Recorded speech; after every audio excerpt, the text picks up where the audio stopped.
Yeah. Are we getting used to this routine yet, people? We're going to find out in about 30 seconds. Sure.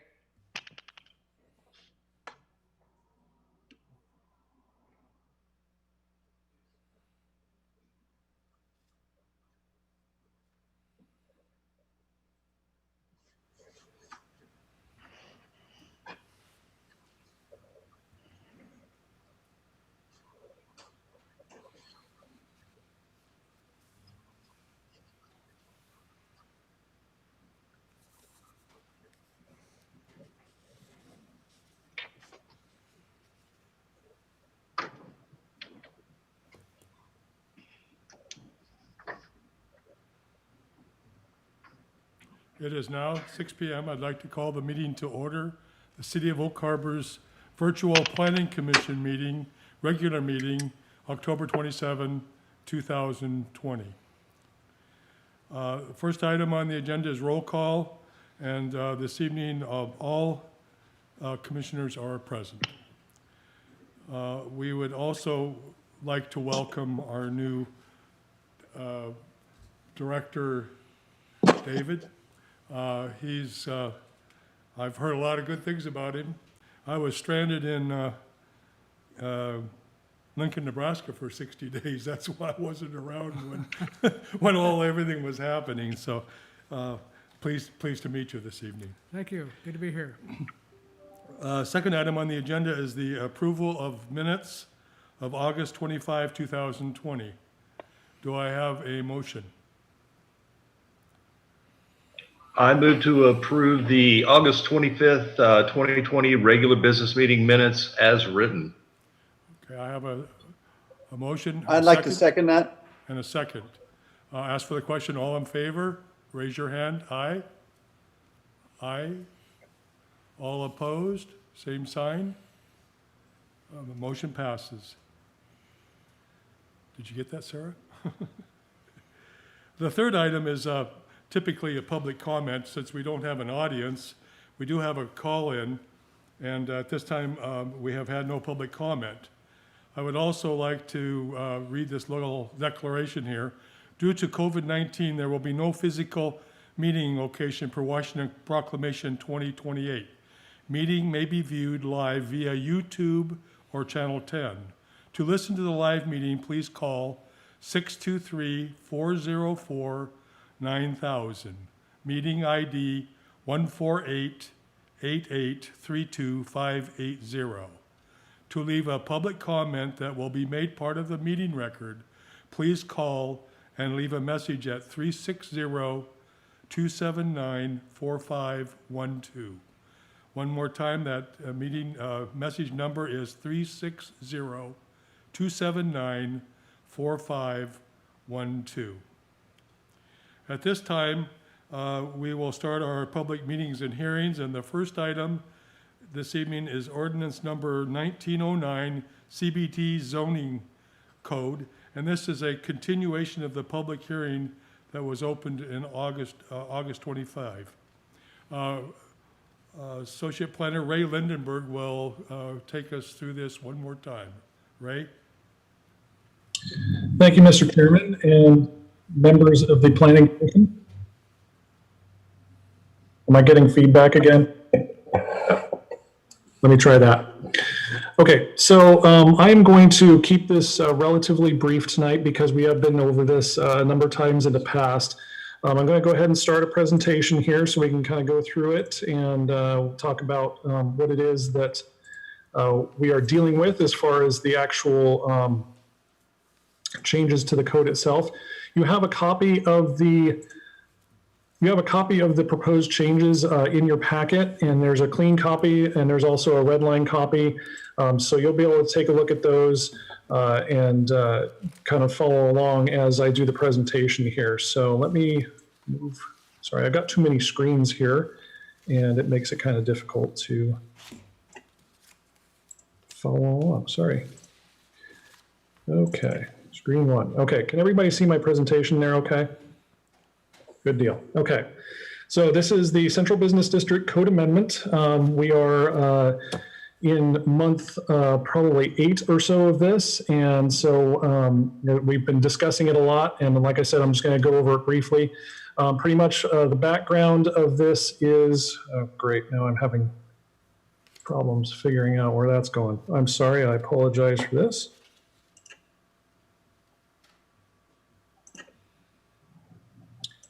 Okay, so the background is that we had the previous discussion by the Main Street Association brought up the design criteria and changes that were desired for that. And then we had a proposal for a project that became embroiled in a court decision. And so there were a number of changes that people wanted to have made to the Central Business District zoning ordinance to address some of these concerns that came up through those two processes. Now, the intent of the changes are 4 different things: the clarity of the language, community desires, the distinction between principal and accessory uses, and then some dimensional standards that are found in the code. The clarity of the language, some of the terminology and the wording of the text wasn't exactly clear and could lead to interpretations and confusion that causes issues. For example, the purpose and intent statement has language that seems to require the development of mixed-use buildings rather than encouraging it, which brings up kind of a situation where we're kind of prescribing what needs to be done for a project, including all 3 of the different use types, office, commercial, and residential. So what we've done there is to make a change that will allow for a form-based code type wording to it so that we have what we call active facades on the street level on Pioneer Way. The key thing is we want to maintain that pedestrian-friendly environment, and we want to have that encouraged throughout the district. So the active facade is defined in that other section that you see in your staff report there. We're adding some new definitions, and the active facade will be required on the ground floor of Pioneer Way development. Another change is that we have parking lots were not encouraged. And to me, that brought up a situation where we're not saying we're not going to allow it. And I don't think that we should be allowing surface parking to front onto Pioneer Way. And I think most people would agree with that. So that's another change that we made there. So that's the purpose and intent statement. Another clarity issue is to revise the permitted uses list. We had over 60 different uses, some of which were duplicated or very similar, either within the CBD district itself or within other zone districts. And this leads to a furthering of this project, which we will be looking at as we go further into the future here, is to look at those use lists within our other commercial zone districts as well, because we have the same problem in all of them, that there are many, many uses, some of which are completely outdated, no longer even exist essentially in the business world. So that is going to be upcoming as well. So as you can see here, we have the permitted use list. That's the old, or the old version there, or excuse me, the new version, I'm sorry. We have the new, some new definitions here, including retail sales minor and retail service minor, and I'll explain those as we get further into the presentation. And then also in the clarity distinction, there are some new definitions and use categories, as I mentioned before. So here are the revised and new definitions. We have the active facade. That is a brand new definition. It's a building that features transparent windows, doors, or similar structures that allows a view into the retail store, service, restaurant, or pub, or the publicly accessed lobbies of offices, recreational, civic, government facilities. And pretty much what that does is that brings the activity up to the street level so that we don't have either closed windows, drawn blinds, or just blank walls. And it increases that pedestrian amenity to the street level there. We included a definition for bar, tavern, or cocktail lounge instead of having a definition for all 3, actually a use for all 3. Those were all 3 on the use list, but none of them were defined. So we combined it into one definition and put it on our definitions list and into the use list as one. We have conference center, and then we have the retail sales, minor and major. The minor one you already saw because that's on the list of allowed uses in the CBD. The major would be allowed in like the C3 zone district. That's more of your Home Depot and grocery store type uses, the larger uses. Then we have retail service, minor and major. Your retail service minor is also in the central business district. It's office or professional service, such as accountants, attorneys, beauty salons, photo studios, and similar. No drive-through services would be available for those. And then we have a new definition, kind of a new concept that was brought up by one of our city councilors. Retail workshop is a commercial enterprise, smaller size that has an active facade and a space for retail display and sales, and also produces the goods that they sell on site. So something like a jeweler, or perhaps a small woodworker, an artist, or things like that. Moving on to the community desires section, we had a significant return on our survey that we did in the springtime with regard to what people wanted to see in the central business district. And overall, the vision was of an engaging, interesting, and fun downtown area. We determined that this is possible by the code as it was already, but we wanted to make those changes to make things easier to understand and easier to administer for staff. So the revised code doesn't reduce the number of uses, it just makes things a little bit easier to understand. And we've seen this before. These were some of the things that came up in that survey that we did, some of the things that people wanted to see. You see hotel, pier, brew pub, outdoor stage, all these kinds of things that are fun, interesting, engaging. And so these are, kind of the direction that we went with the revisions of the code. We didn't do a whole lot to remove things because we felt like those were already there. And then we have the principal versus accessory permitted uses. This terminology, I think, comes more from some of our residential zone districts. That we have a principal use being a house on a single family home, whereas an accessory use is maybe a detached garage or an accessory dwelling unit or something like that. In this case, because of what happened with the court decision regarding the Lehigh project, we had a kind of a disconnect between how interpretations of principal versus accessory happened. And so we removed the distinction. We feel that if it's an allowed use, it's an allowed use, and to increase the kind of finite levels or infinite levels of kind of different uses, it just creates problems of interpretation. And then also we have dimensional standards. And the CBD code did not have any dimensional standards for minimum lot sizes for creation of new lots and for the reorienting or boundary line adjustments of existing lots. So we did put that in there because we felt that that was an important thing. That was one of the issues with that court decision, is that there was a lot that was created that helped to separate a portion of the building from the street, which allowed a certain type of development that wasn't necessarily what people wanted to see on Pioneer Way. And so what we've done there, as you can see down number 3 and number 4, is we have made a requirement for a minimum lot width of 25 feet and minimum lot depth of 50 feet. And what that'll do is it'll prevent protection strips and kind of oddball lots being created to produce kind of unintended consequences of how things might be developed on the Pioneer Way frontage there. So getting into the project schedule here, I mentioned last time when we talked in August that we needed to do the SEPA determination and the State Department of Commerce notification. We've gone through those processes. We have not had any comments or appeals from those. So we are here tonight with a final draft of the CBD code and those new definitions, and we are asking for a positive recommendation to the City Council. We have the public hearing already open. If there's any discussion or questions, I'm happy to entertain those as well.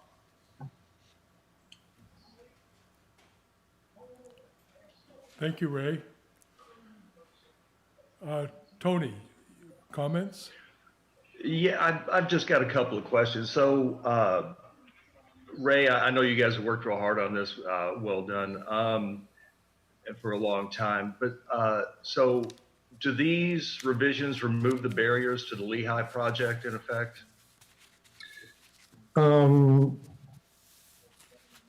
I guess I don't understand what you mean by removing barrier.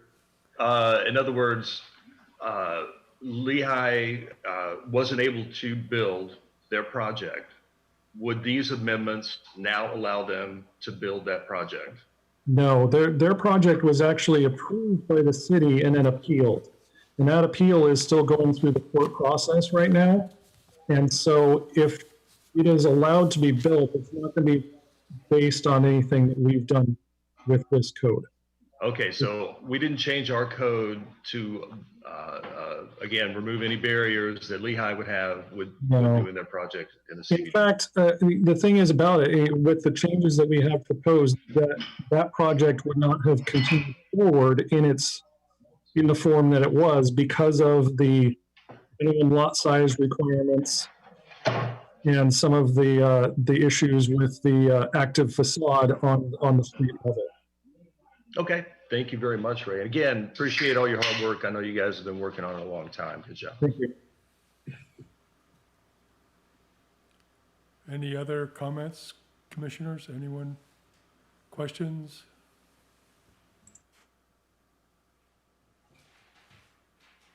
Eric? You have question? Yes, please. I just have one question on the minimum lot size. If there's a minimum lot width and a minimum lot depth, would there then not be a minimum lot area? So There would be. Go ahead. No, that's my question. Okay. There would be in practice. We didn't want to set a number because that creates issues of. Let me see if I can fix my audio here just a second. Hopefully that will work better. That creates issues of creating non-conforming lots. If we make a minimum lot size, we have to go through and make sure that every lot that's existing down there meets that. We were able to determine the minimum width and depth are met. So we feel comfortable with just using those.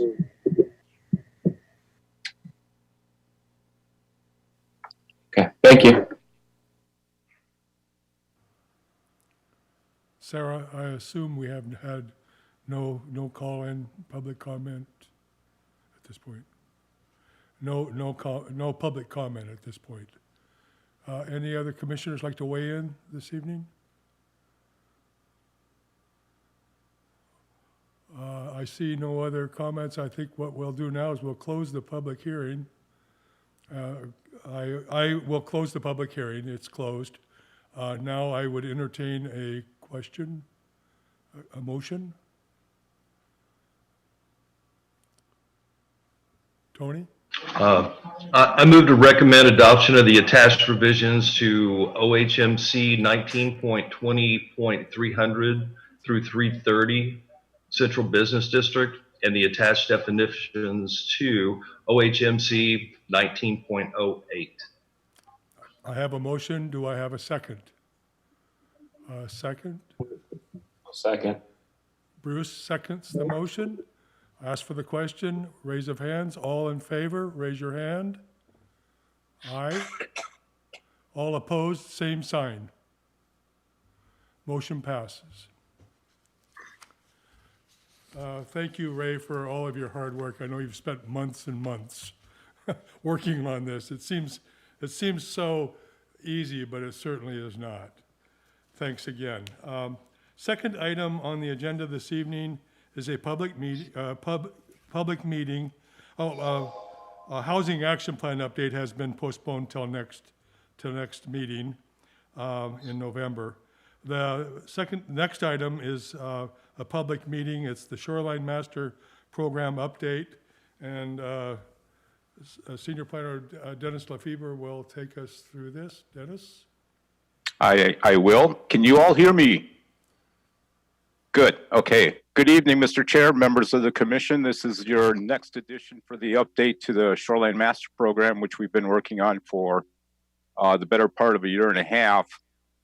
We've had the opportunity to present the three, I'll say, required steps that we need to look at for this periodic review of our shoreline master program, and that includes the new Shoreline Management Act rules and Department of Ecology rules. That was a packet that we presented a number of months ago. We also looked at consistency with our local plans and regional plans, as well as our newer development regulations. We looked at that a few months ago. And we're still looking at completing our third requirement, which is looking at new or improved information, which has evolved since the last Shoreline Master Program was adopted in 2013. And I was in contact with our consultants who are looking at the residential bluff conservancy zone and just to do a status check on their progress. And they said they will have a draft report to us next month in November. So with that piece, that may or may not influence how we adjust any amendments to our Shoreline Master Program, but we'll just have to wait and see on that piece. So as we're getting close to the review of the draft document, I put together kind of a spreadsheet, and I'm going to try to share this with you. It is actually, thank you, Sarah, it's been added to our homepage, and I will navigate to Departments, Development Services. Can you all see the screen? Okay, good. And then Planning and Development is where we basically have the newer plans that we're working on. We have Shoreline Master Program, the periodic review. Click on that. And then at the bottom, there's a reference to other documents, the public participation plan, and then the proposed work plan for project completion is what I was referring to. So we'll click on that. And that shows you the steps that we have to engage in within the next 7 or 8 months to bring this to closure.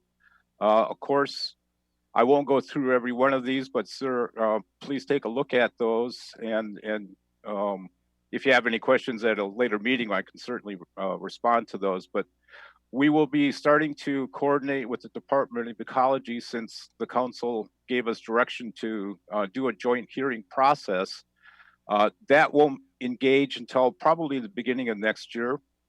Well, what I'm looking at doing is actually having a draft of the amended Shoreline Master Program to you, probably at your December meeting. I know it's an early meeting this year, but I thought a nice early Christmas present would be fitting for you folks. And then that would give you plenty of time to start reviewing those amendments as they pertain to the document themselves.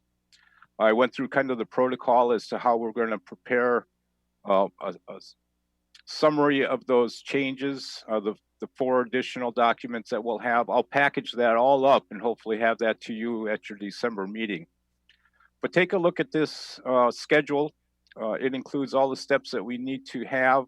We're looking at obviously the Planning Commission and City Council review probably beginning in February, so we can ask questions. We have several months to look through this document, and we'll be scheduling our public hearings, it looks like in later March or early April, so we can hit our end of June deadline for this project.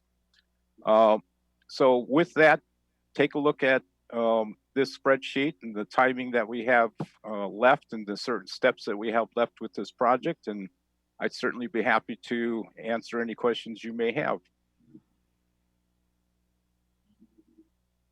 Dennis, please forgive this very, very basic question, but as this is my first time with the Shoreline Master Plan, can you remind me what, on an abstract level, what the Shoreline Master Plan is? And correct me, I'm thinking this is how the city's development plans and interaction is in compliance with what particularly we're doing with our shoreline with state regulations. Is that anywhere close? Yes, Commissioner, that is very close. It's basically a land use plan for our shoreline that goes 200 feet inward from the ordinary high water mark. Okay. That's the jurisdiction of this plan. Of course, there's a lot of sensitive areas and environmental issues and state regulations and federal regulations that we need to incorporate when we look at that strip of shoreline within our community. But basically, that's what this plan does. It lays out policies in how to deal with development, and also it lays out regulations for the safety of the environment in the shoreline, as well as allowing the development that may occur in certain designations. Now, I'm imagining most of what's within the city's jurisdiction is already developed. Is that wrong? Is that a wrong assumption? No, that's very true. There isn't a lot of conservancy designation. I'd say Friends Marsh is probably the biggest chunk that's listed as a conservancy designation.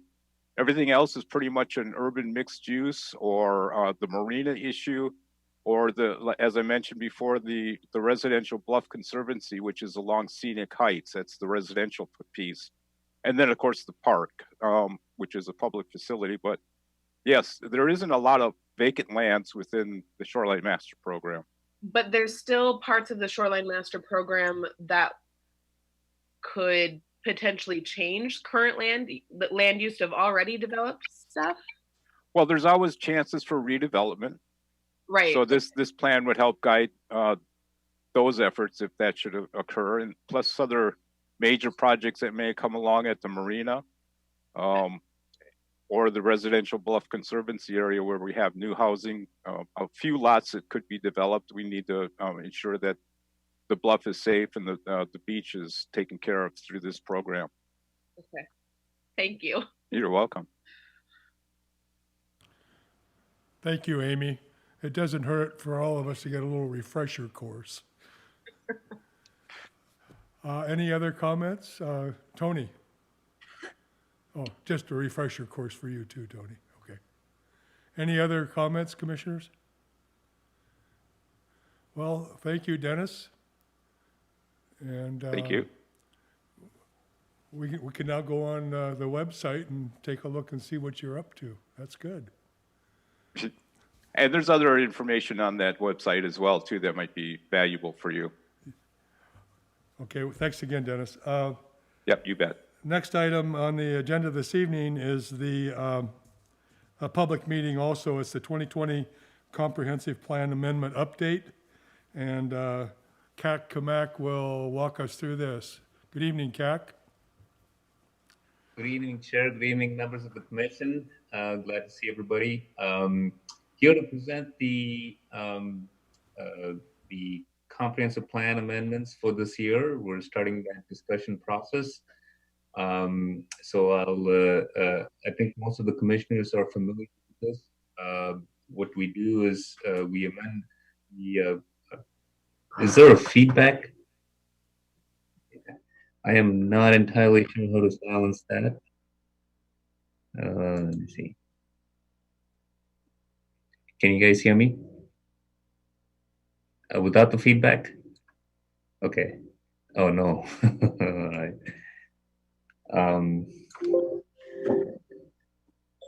You are understandable. Just don't talk too fast. Okay. Okay. Can you? How is it now? Better? Okay. Not sure.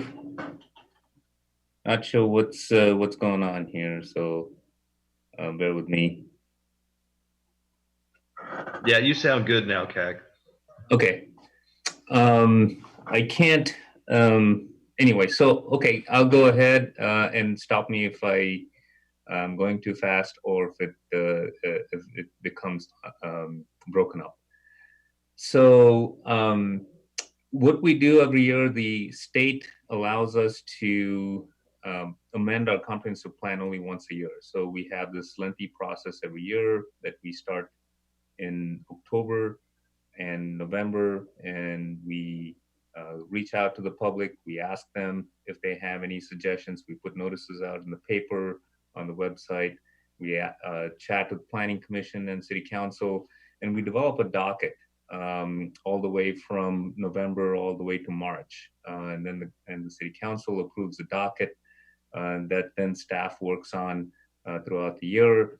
And as much work as we can get done, we try to act on those at the end of the year. And that's kind of where we are right now with the 2020 comprehensive plan amendments.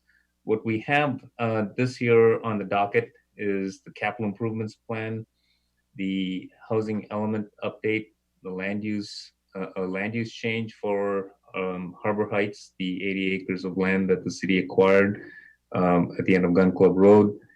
And we also have the joint planning area discussion that we're tracking with the county. So those are the items on the docket. The items that are ripe for consideration and action this year are the capital improvements plan and the land use change at the Harbor Heights. The housing element update, as you all know, we're working on our housing action plan, and that is an ongoing effort that will take us into next year. That housing action plan will hopefully provide for us policy direction on any changes that we need to do to the housing element. So that will spill over to the next year. The joint planning area discussion with the county will be something that we'll be tracking. It was on the county's docket. It's not high on their list during this COVID-19 times and other financial constraints. So they have moved it down on their list of things, but as staff, we're continuing to discuss and keep it up in front of the agenda and see if we can move that along. So I will briefly go into the capital improvements plan. I've provided a very draft form of the capital improvements plan in the form of a spreadsheet in the packet. And the projects that are in there, some of them are from the previous capital improvements plan. They're ongoing because this plan is a 6-year plan. Some of them are complete and have been taken off the list, and some new ones have been added. This is a disclaimer. It's really early in the process, in our budget process. And so this is likely to change as we go through the review with City Council and the Planning Commission. I'm going to share my screen with you to just go over some of the changes we'll be doing with the CIP, and then I'll quickly give an update on the land use change. So bear with me.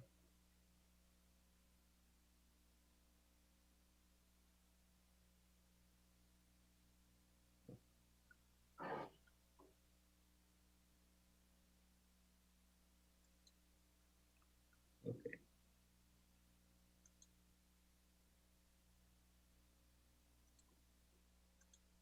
Can you guys see that screen, the spreadsheet? Okay. So this is the first draft of the CIP. I wouldn't pay too much attention to the numbers there. They are project estimates.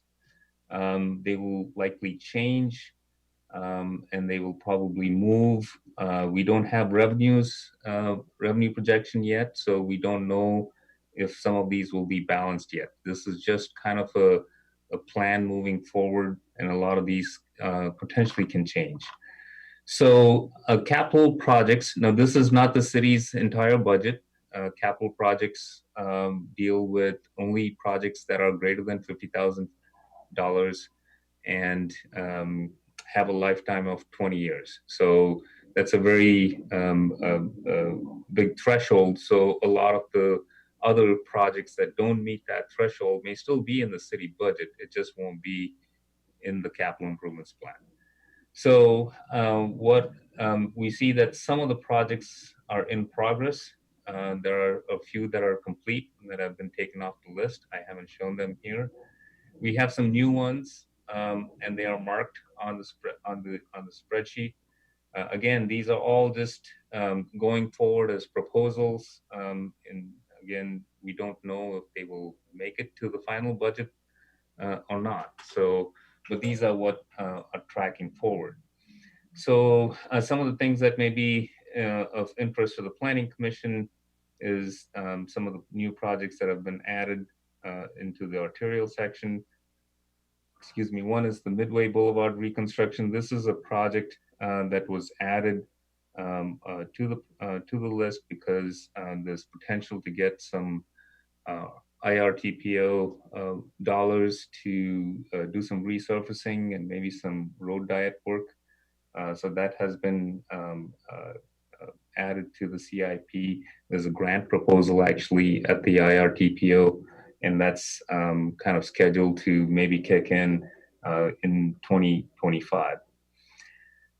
We also added active transportation plan. This was something that we discussed with the Planning Commission earlier this year when they had a grant proposal. Both these projects came out of that. Even though we didn't get funded immediately, we got scheduled in for a later year. However, even in the last week, I've been having discussions with the IRTPO, and we're trying to actually move that into the 2021 cycle so that we can do that actually next year, and there's a chance to do that. So this is still an evolving document, and changes could be made, but that's another one that's being proposed for this year. We have a few new water projects. I won't go into them in detail, but some of the highlights are there's a proposal that the state would like to do a roundabout at the Camel Road and Highway 20 intersection. We have our water lines there. And when they do a project, we are required to move the water line.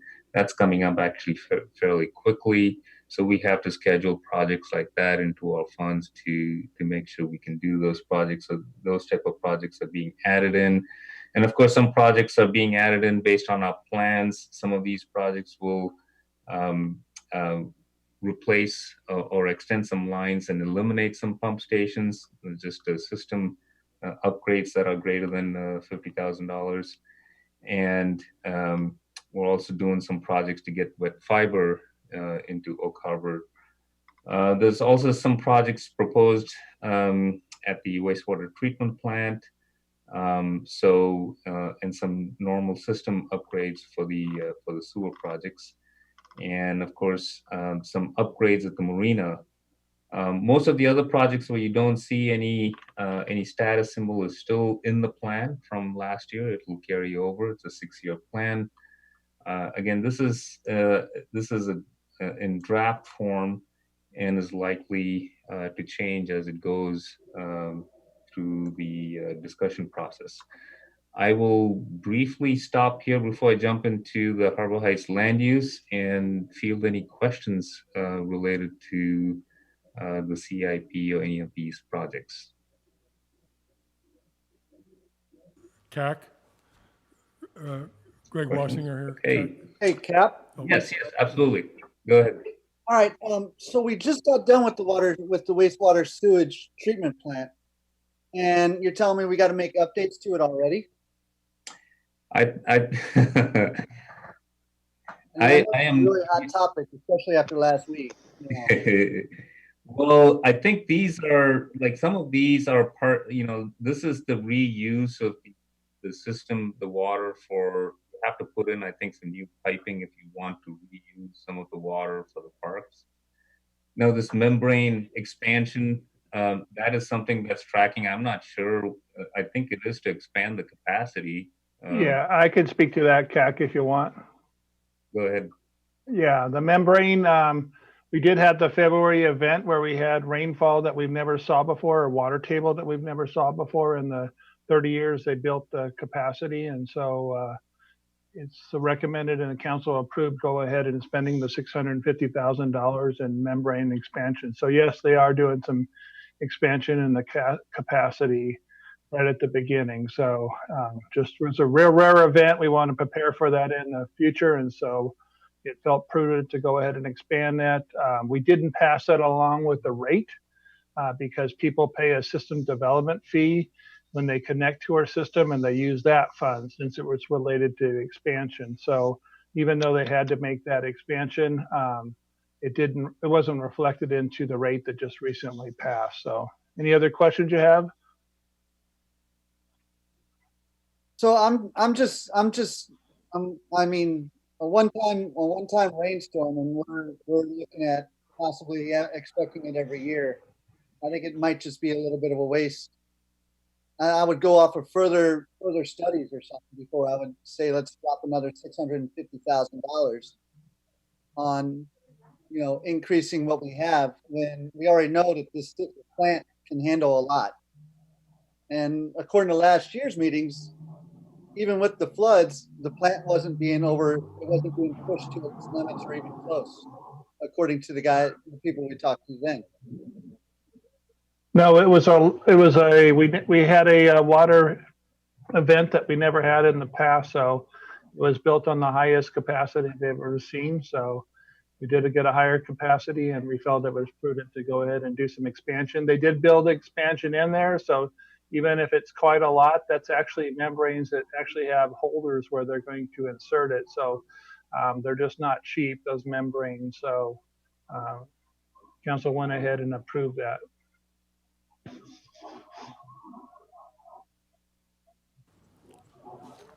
Any further comments or questions from I think there's a Commissioner Tony. Yeah, CAC, you had mentioned getting together with the Planning Commission, or the Planning Department for Island County.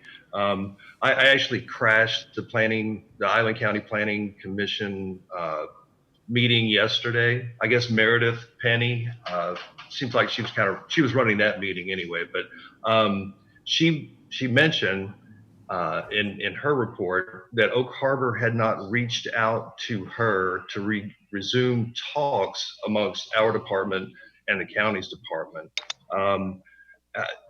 In government affairs, we have a saying, if you don't have a seat at the table, you're going to end up on the menu. What they do can affect what we're trying to do. So I would highly recommend resuming talks with Island County Planning Department, getting in there, creating some synergy and cooperation. We're working, for our common goals and interests. I really think that that's important. And if we could fire that back up, clearly they're waiting on us to make the first move. So David, that too would be maybe something you'd want to think about, but I think it's important. Yeah, I appreciate the update on that. So I know the previous planner, I had a lot of communication with their planning director, and I think CAC had. They've had some change of staff, so certainly we'll get on that and get communication. But we did a lot of effort to lobby that to get onto the report, and so I think on their docket. So I know a number of council members, myself and the mayor, went there and to get it on their docket, and certainly we will reach out to staff and we'll take note of it. And I think David and CAC will immediately contact Penny at the Plan Commission, County Plan Commission, and make sure that we're ready to go on our end. We started a plan that Steve Powers worked on in developing it, and so certainly we're ready to engage on our end. Thanks for the update. We'll definitely reach out to them and ping them again on the topic of the JPA expansion. All right. Any other questions on the CIP? All right. I'm going to jump to the land use update. So this is the 75 acres that the city purchased in order to accommodate a new park, a community park. And the first step is to do the land use change. So we reached out to a part of the land use change process is to notify people around the land to note them of the change. And so we sent this postcard out to all the property owners surrounding the property, and also posted it on Facebook, also on our website. And we also have a survey that they can provide comments, and we are actually getting pretty good response. We have some responses, and I think we added some. A lot of the people agree to the land use change. I've also gotten emails from people supporting the land use change. There are some concerns on how the property is used, whether it'll be fenced, whether there'll be buffers between the park and the neighbors. So these are details that will come up at the design phase. They also have concerns about homelessness and other vagrant population and homelessness that may occupy the property. And so we have put them in contact with the police department and code enforcement people. If they see any activity, they can call us. So those are some of the comments that we are receiving as part of the land use change. The Planning Commission will be holding a hearing in November on this change as it comes forward. So just wanted to give you an update on that. Any questions related to that? Go ahead, Commissioner. Hey, Kak, sorry to be bothering you. No, not at all. Hey, so my one question on this is, if you can go back to the previous slide. All right, on the map. So the potential future public place, that's right next to the gun club up there, right? Hey, let me bring up a map. Maybe that will help.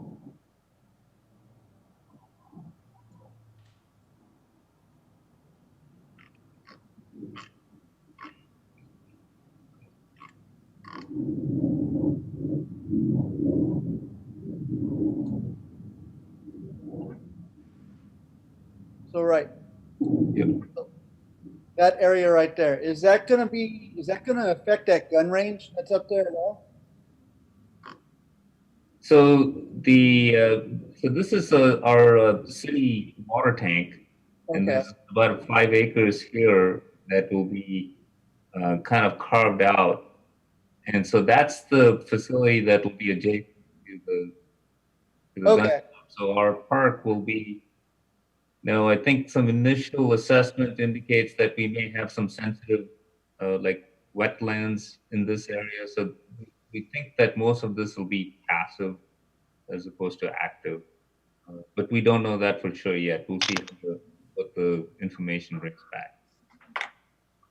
Oh, yes, Blaine has. Yeah, that question has been asked. It's my understanding they don't shoot in that direction. And in talking to other people, there is other facilities in this region that are next to a gun club. So unfortunately, it's not unusual. So we feel that we can both be compatible uses there.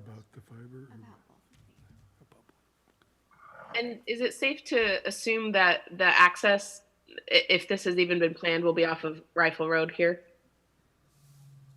It could be from anywhere.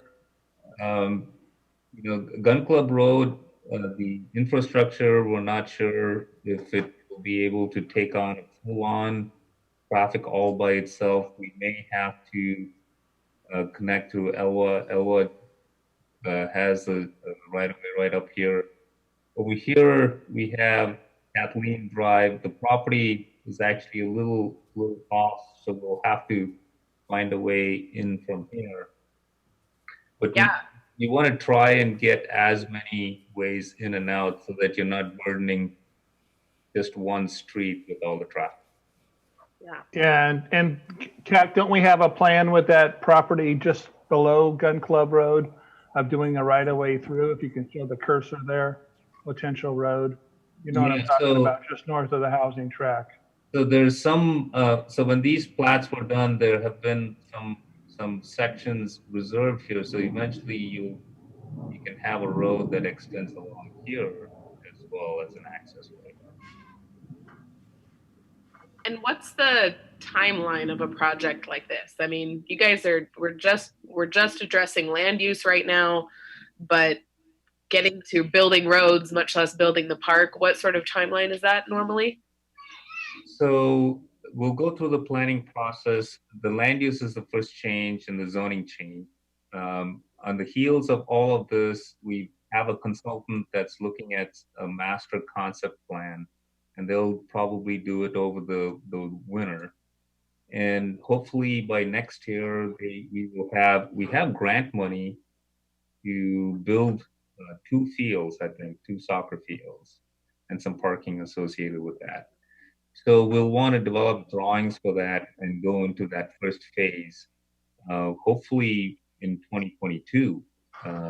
the soonest. So with that, we'll hopefully know where we'll have the facilities. It'll either be off of here or here, depending on which access will work. So after that, it'll be a matter of grant and CIP, capital improvements plan. You got to kind of squirrel away money every year to do some projects. So that's how we kind of do it. And grant money is mostly what we go after. I think you know, initially, the thought is we need actually right away public roads to go through, which means, right away cross sections have to be followed. Or do you want internal park type streets so that you can save money on that? So these are things that you can think about in saving costs as you develop the park. So those are things we'll come up with.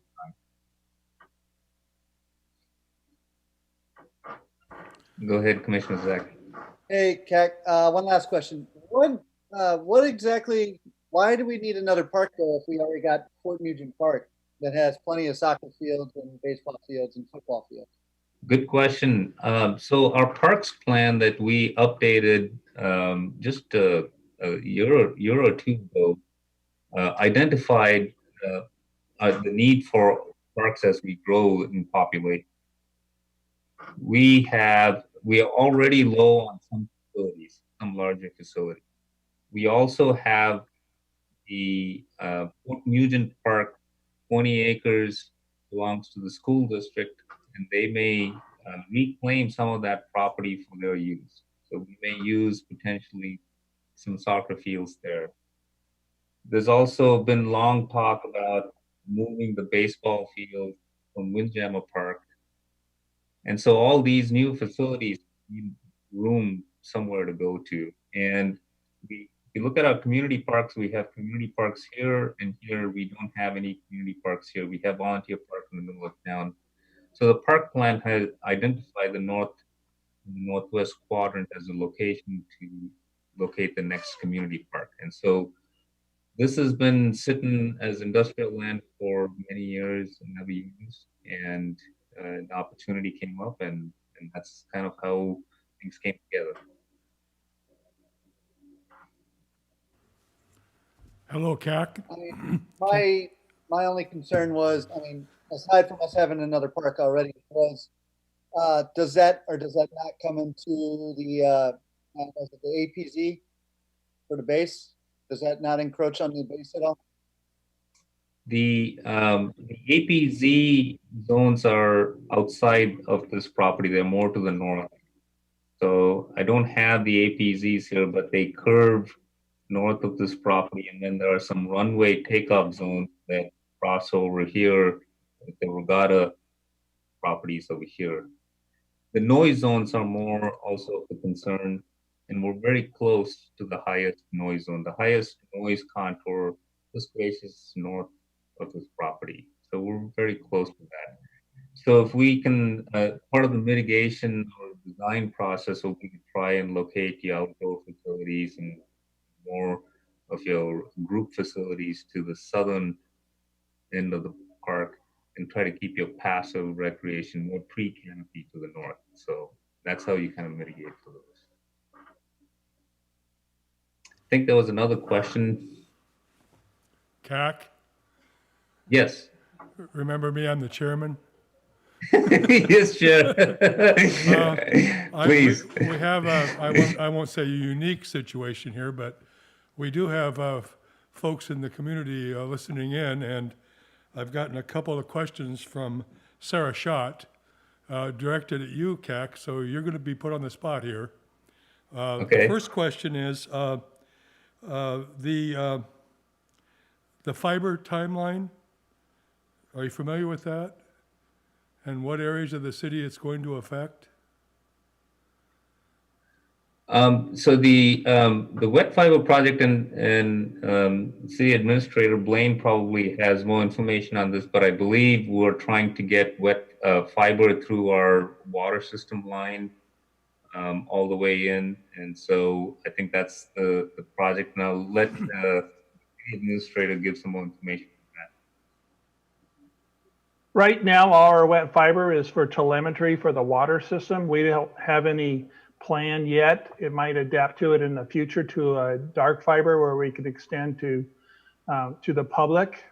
So the initial part, we're doing some fiber contract. We just did an agreement in our water line on Bodego Island, and we're going to have some of the lines there that we'll have available to us with Anacortes in a shared agreement. And then we haven't even started the cost and the issues of bringing it. The first phase would probably bring it right to that water tank there. But longer term, getting it into where it would benefit the citizens is a much more longer plan. We would probably just start off with leak detection and telemetry utilizing the lines that we put in there at the expense of the water fund. And then in the future, we'll have some capacity to expand if we wanted to go into extending it. Certainly, we did a plan with the county for a county broadband plan, and certainly there's a need there. One of the things we did in the comprehensive plan was advocate that we have in our joint planning area at least a quarter of a mile each way of the highway there because our water lines in there and because of the potential of doing other utilities. And so that would give us some joint planning with the county in that area, and broadband kind of ties into that. Okay. Thank you. Back to CAC. The second question, and here again, the question is, could the rainwater capture be done through surface level improvements like rain gardens rather than system upgrades to capture excess water? That's a great stormwater question. I am not familiar with our stormwater regulations, at least statewide, in terms of whether we can actually capture our rainwater and use it for our purposes. Is that the question? Yes, CAC. I'm trying to think. It's what in yeah.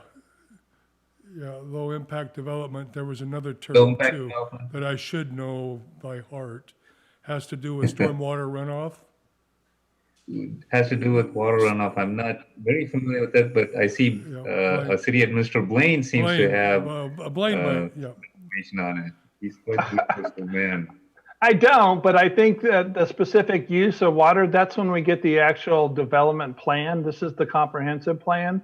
So when we do our first phase and we actually submit the plan, then we'll be looking at how we utilize the water and what avenues we do. And then that would be a good question at that time. I think right now we're just trying to look at it, see whether it's a good property for using a potential park in the future with a comprehensive plan. And that's kind of at the 10,000 foot level. Is that fair to say, CAC? We're looking at it right now. And then some of those questions, a lot of the questions that came from the staff, the neighbors were like fencing and things would be more things that we would talk about when we get into the more detail use and building. Yeah, and I hesitate to answer the low impact development question that I'm not familiar with. I think the principle for DOE and stormwater is basically to try and put the water back in the ground at the lot level. You know, that's the low impact development, instead of trying to get it to flow towards a retention basin and so on. However, there's also a science that, so a lot of people think, okay, if the water falls on the land, then I can just collect it in the rain barrel and use it for landscaping. There are some environmental concerns with that as well, I think, in terms of whether that could be used. Are we putting the water back? Should we put the water back into the actual ground? So I'm not sure about the science behind that and the low impact. And I think the question seems to be closer to that. Can we do that and support that? And currently, I don't know the answer to that.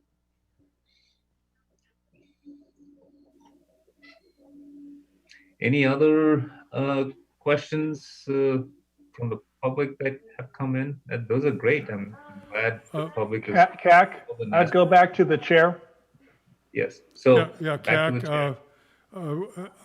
we're trying to interpret Sarah's question. Maybe, I think what she's really asking is if she has a rain garden, or if everybody does, and they capture this stormwater runoff, would that be sufficient to take care of all of the perfect storm, if you would?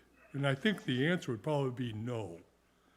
Do you follow what I'm saying with that? Yes, I think, I mean, there's a lot of variables in that. In a perfect world, I would say yes, our soils would be in the best conditions, and that we would prepare our land development lot to take up all the water that falls on the land. But we know that that's not the case for the amount of streets that we build, and for the amount of pavement that we build, parking, roof structure, and so on. We always displace water. So we have to strategize in terms of how those regulations apply what we catch, what we put back. So yes, it seems like it would be ideal, but I don't. And like you, I think you, like you said, I think the answer is no. I don't think that'll solve our problems. So CAC, now you're going to. This is a question I had about the CIP. If you don't mind, let's go back to the CIP for a moment. The Absolutely. 7th Avenue Street project, the one that kind of has been on my list of wonderful things to get done, that was canceled like 10, 12 years ago, had funding, matching funds for the state and federal government. We walked away from it. Is that going to happen in 2025, to your knowledge? I noticed Yes, let me $3 million share my screen so that I can.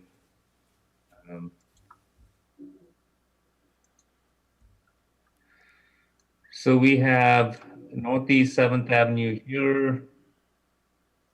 We're already actually spending some money on P. And we're getting ready to do some work in 21. And as you can see, we're most of this is to do with engineering and right away, and construction is right now slated for 24.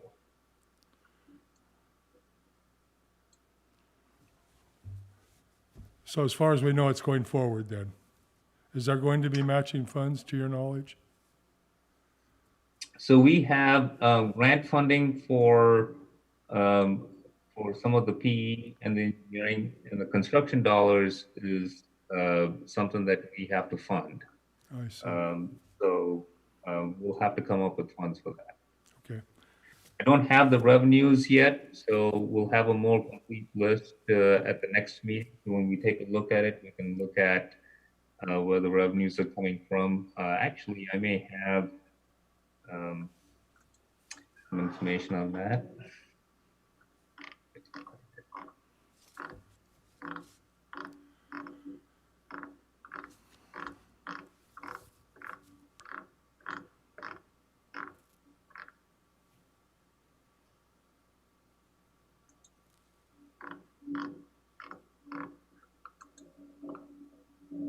So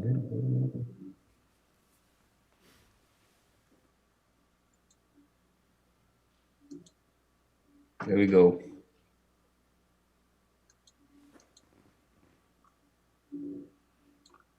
So that's the project detail, and when during for the November meeting, these are all projects that we're working on, information that we're working on at the staff level. So these are just evolving, and these are things that I've gotten very recently, but I haven't had a chance to share with the Planning Commission.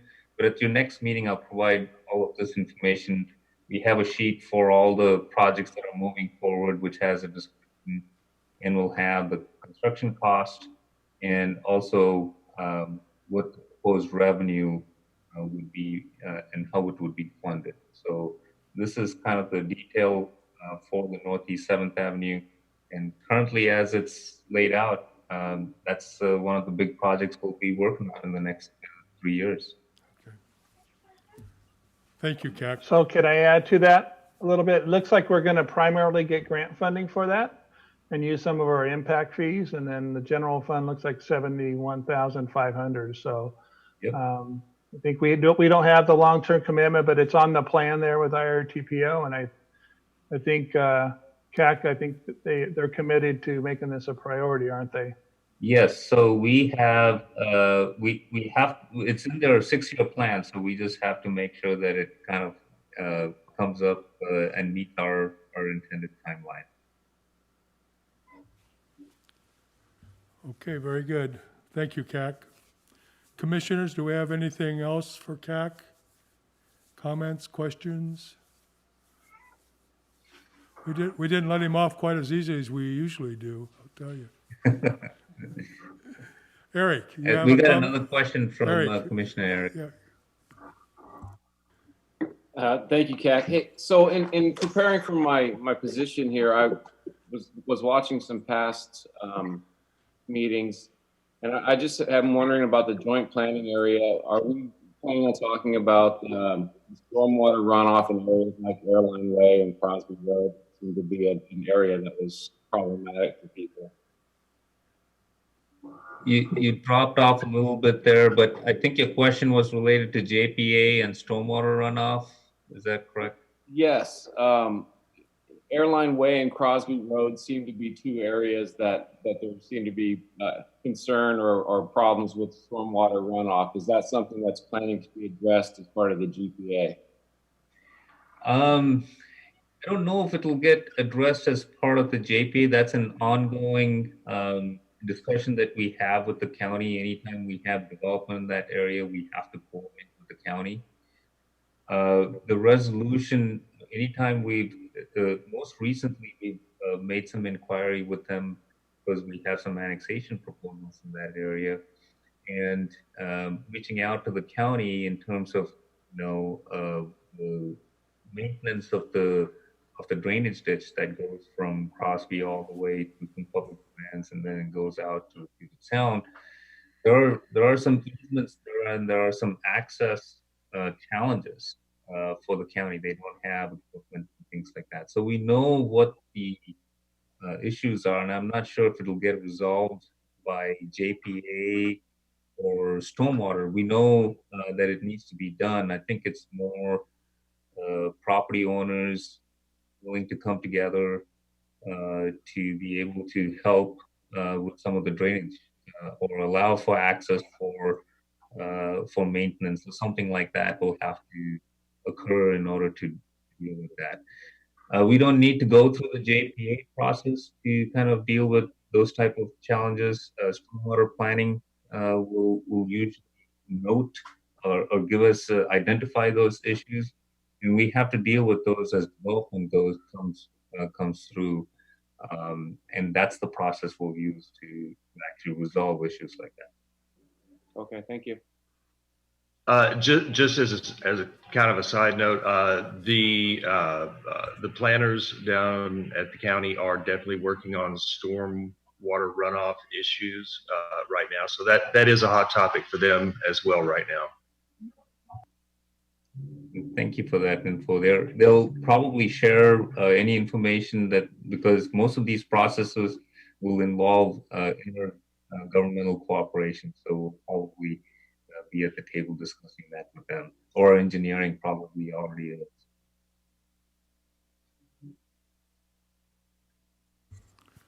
Thank you, CAC. Any other questions, concerns? The next scheduled meeting of the Planning Commission will be 6 o'clock, November 24th, 2 days before Turkey Day. I see that there's no further business, so I call this meeting adjourned. Thank you, Councilman, or Chairman, or Commissioners. I just gave you a title.